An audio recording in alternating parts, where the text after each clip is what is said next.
Hey guys, WildHeart here, and today we will do this patch 13.18 rundown. What do we have there? Briar is added, some Gwen buffs, Java nerfs. Let's dive into it so we don't waste a second of time. As I mentioned, Briar is added, which finally happened because Briar was kinda unexpected champion by the community. I feel like Bard. Has a massive buff, it seems to be. Like, I was briefly reading the patch notes before doing this video for you, and this looks like a massive buff to me, honestly. Chime stacks are good. Chime stacks duration is good as well.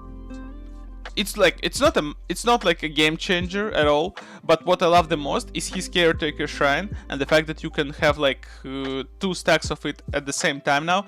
So let's say if you're on mid now, you can just drop those 2 shrines and help your mid laner to regen up like 250 HP or something when they're fully charged, and it can be a game changer. On top of that, if you're leaving your ADC on bot lane all alone, and when you're roaming to mid lane to top lane, it's very common to see your ADC getting low. With these caretaker shrines buffs, it's kind of a solution to it because yeah, it doesn't entirely save your ADC from the fact that he can get low, but honestly, diving an ADC who has some heals that can also speed him up is a game changer. It's actually a game changer, especially if you stack like 3 shrines one by one, that he can use them in order to not only heal but also speed them up in order to kite the enemies. That can be massive, like seriously. I love the buff. The buff is great. Gwen. This buff is massive. This buff is actually huge. Like, this is one of the best buffs I've seen in a while, and this might make Gwen one of the strongest junglers in 13.18. Why? You would ask me. Simply because Gwen is a champion who normally have tough times on top lane against the majority of the matchups she normally faces on top lane. In jungle, she skips the laning phase, she skips the early phase, so she starts to play the game more or less actively when she has items. Therefore, you skip the weakest part of the game where Gwen doesn't really want to participate, and you just skip it directly to the moment where you're ready to play, especially if you run Ghost. I believe this might be a very strong adjustment for Gwen, and Gwen is supposed to be one of the most picked junglers in 13.18. Irelia, this is cool. I mean, 15 seconds is not too much. It's not like a game changer, but overall, considering how unpopular Irelia was in like last, I don't know, like 30 patches, like last couple of seasons, honestly, and how unforgiving was this champion, I would say this buff is needed. Like, it's kind of hard to balance Irelia because the champion is just overall strong. I would say, like, she has a very interesting kit to play with, but at the same time, the chance that you will int with Irelia is extremely high. Like, it's not the champion that you want to casually play like Karma mid or Karma top or like Malphite. This champion is very demanding to pilot her at a good level. Jarvan. This nerf is kinda stupid to me, because I don't like the fact that you want to nerf the champion when the actual reason why he is powerful is his core build, like his core items. Like, the main reason why Jarvan was that oppressive recently is basically his Mythic, Gore Drinker, Shojin, and CDR boots. Like, all of those CDR boots make it possible for him to do the combo like every 4 seconds or something, and this is kind of difficult to play against. And that's why I don't really see the reason why you want to nerf the champion instead of especially in terms of his damage deal, right? Instead of nerfing his cooldowns or nerfing the items, which would be much more appropriate. Makes zero sense to me to nerf the champion in this case, to be honest. Kassadin. This is a cool buff. I kinda love it because I never see Kassadin being picked recently, even if this scenario allows Kassadin to be picked. I don't really see Kassadin being a contender for like one of the top mid laners this patch, because I don't see the way where you want to pick Kassadin over Tristana or LeBlanc or Syndra or whoever you want to play, simply because Kassadin takes too long to become relevant. Some Kassadin mains might say that they can play the game after level 6, but seriously, this impact is not even relatively close to what can Tristana or LeBlanc once again do at level 6. Kayn. Passive darken, heal, and adjusted darken are damage increased. Okay. So healing 20-30% based on level of physical damage dealt to champions, to 25% of physical damage dealt to champions. So he's stronger early on. It's expected that he will be stronger early on now.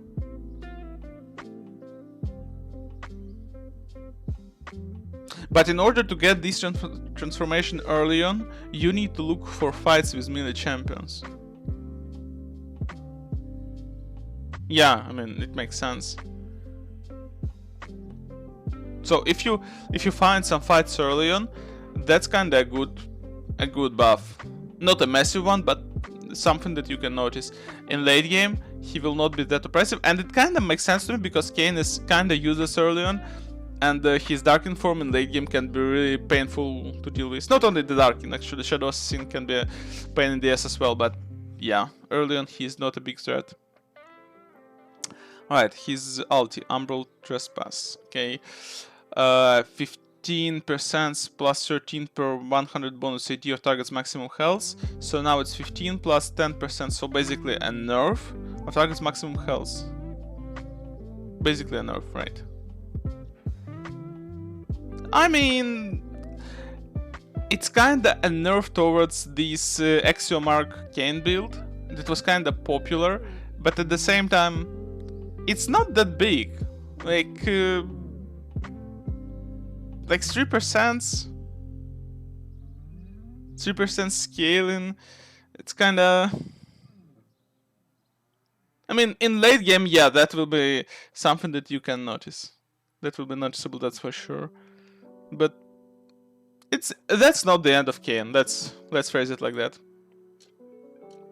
Cannon.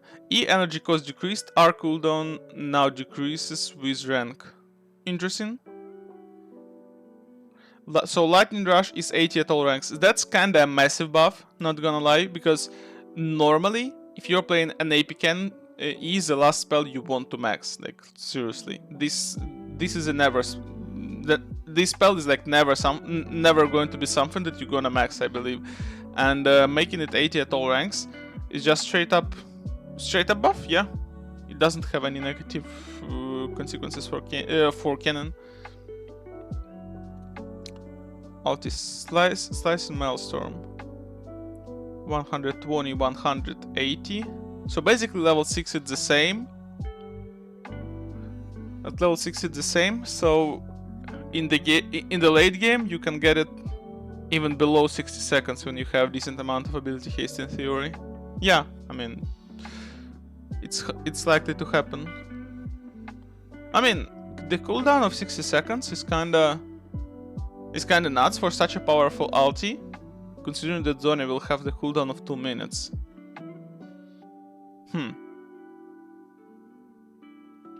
Interesting. Really interesting. It also opens up the way to play Cannon mid, in a way. Like, it doesn't make Cannon impressive or something, like it doesn't make him too strong. But that can definitely bring Cannon back to meta. Especially in pro play. In pro play, that can be a big deal, I must say. Alright, so Rell is getting another nerf. Like, Rell is getting a lot of hits after her rework. It's crazy. So many nerfs. I mean, this is not that big one of to complain about. Like, only 3 to 5% scaling with levels, but you normally been maxing E as far as I can recall, so that's your main spell. That's your main spell. And towards the enemies, it's reduced by 10%. I mean, luckily, the damage is the same, so Rel is kinda still playable, I believe. But with this amount of nerfs she's facing recently, I would probably prefer something like Alistar or Nautilus if you would need engaging support, because yeah, I mean, Rel is a very straightforward champion, but at the same time, you can fail literally everything. Like, literally everything. You can cast a poor ulti, you can miss your W, you can miss your Q, like, too many angles where you can fail, so I would just pick something that I cannot, or the chance that I will fail will be lower. Senna, passive critical strike ratio reaction removed. W now applies passive to all enemies caught in the AoE. Not bad. Not bad. I'm not sure how it happens in lower ranks. In high ranks, Senna is very difficult to play with. Like, early on, she kinda pressures. But once the laning phase is over, once you get to play with Senna on your team past like 13-14 minutes, it's kinda a problem when you get to play against someone like Rakan or Nautilus, because simply they can do more than you do. Trash. W shield strength per soul increased. Man, for real? I mean, 0.5? Yeah, like 0.5 unit per yeah, 0.5 unit per soul. So at 100 souls, your shield will be increased by 50. No, this cannot be real. This is like whatever. I mean, to me it just looks super bad because I want to play Trash badly, but the champion is just weaker than the meta ones. So if you want to win more than you lose, you probably have to skip Trash and play meta champs. However, if you're a good Trash main, the champion is still decent. Like, he's not broken and he demands you to play well, but it is what it is, I guess. Tryndamere is getting another nerf after the last patch when he got buffed. When he got the attacks, not attack speed, attack range. Attack range increased, but his AD got nerfed as well. So now he is losing like 6 AD in 2 patches. But he has attack range increased. Health growth is reduced by 7.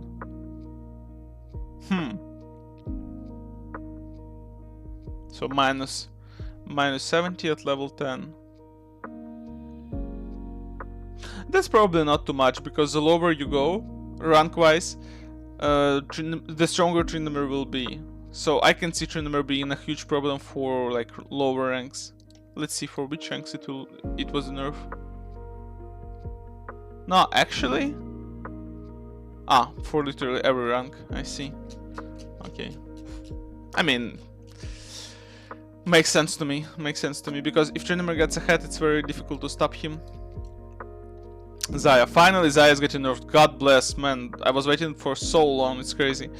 Base health is reduced by 30. Alright, that's not bad. Health growth is increased by 5, whatever. Blade Caller. Wait. Aha, you want to nerf your early game. I mean, that's a good step. Definitely. Like, I'm happy to see Xayah being nerfed, but I also don't like the way to nerf the champion, to just strictly remove the champion from the game, like to make champion unplayable.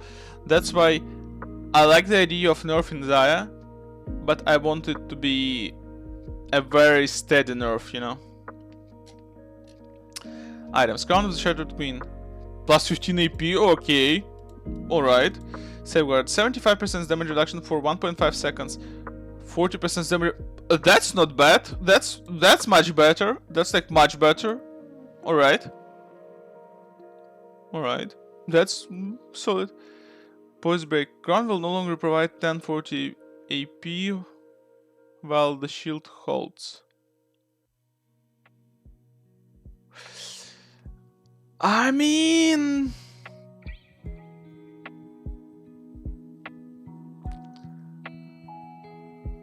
I'm not even sure, to be honest. Like, this looks cool. This kinda looks cool, but given the fact that you don't have extra AP from the shield...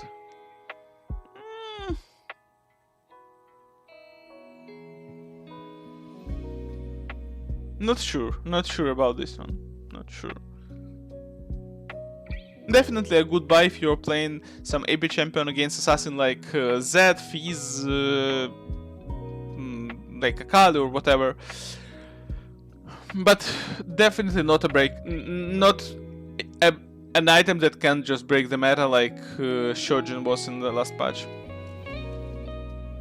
Here we go, minus 5 AD. Wow, what an impressive nerf. You guys are killing it. Static ship. Plus 5 AD. Electric minion damage is nerfed to 200. Man. Like, how many nerfs static ship is getting? Like, seriously. That's like 6 or 7th nerf in this season I'm observing that static ship is getting. Like, seriously, how many more nerfs you guys gonna, or like any balance changes to static ship you gonna make in order to balance this item? But this is obviously a nerf, like man, you're losing from 150, basically from 50 to 150 damage in order to get 580. This is not an equal trade at all. If you want to balance it with decent stats, for the fact that you're losing this electroshock minion damage, right? Make it 200, but give it like at least 60 AD, for example. Because 5 AD is like nothing for this lose. Stormrazor gets plus 5 AD.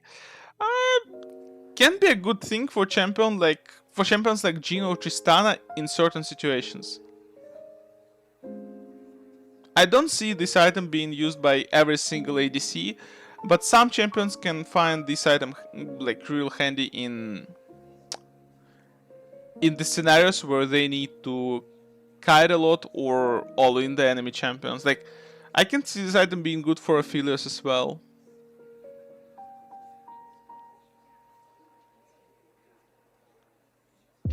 But yeah, I mean, at the same time, I don't see the way to use this item for champs like Kog'Maw, for example, or for Varus, or for Samira. Maybe for Raven it's a good item as well. However, I never see Raven mains getting this item.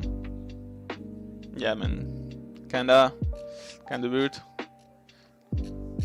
Arena, bug fixes. Alright, we're done that quickly. Wow. I mean, this patch is all about Gwen, I feel like. Nothing major with the items aside from Crown. But once again, speaking of Crown, it's simply about paying more attention to this item, like how good it is. Like, we just need this patch to analyze how good is Crown, simply. I really like Gwen buffs though. Gwen looks very powerful, like, it's crazy. Should be a go out of this patch. But yeah, guys, thank you for watching this patch rundown for you. I'm WildHeart, and see you next patch. Bye.